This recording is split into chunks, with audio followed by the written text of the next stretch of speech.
కొందరు ఉప్మా చేస్తారు, నాకు ఎప్పటికీ అర్థం కాదు. అందులో 16 పదార్థాలు వేస్తారు. రైతు బజార్లో దొరికే కూరగాయలన్నీ అందులో ఉంటాయి. అది ఉప్మా ఎందుకు అవుతుంది, ఏమిటో చెప్పమా అవుతుంది. ఉప్మా చేయడం చేతకాని వాడు చేసే పని. ఉప్మా అంటే కేవలం గోధుమ రవ్వ ఏదో ఆ ఉండేదేదో అదే ఉండాలి. ఇవన్నీ ఎందుకుంటాయి?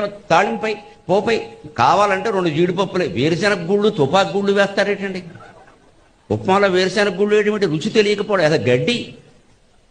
అదే వేరుశెనగ గుళ్ళు అందులో మాటి మాటికి అడ్డు తగులుతుంటే చికగ్గా లేదు. అసలు ఉప్మా తక్కువ, ఈ గుళ్ళు ఎక్కువ. 2 తుపాకు గుళ్ళు కూడా పాడేయండి.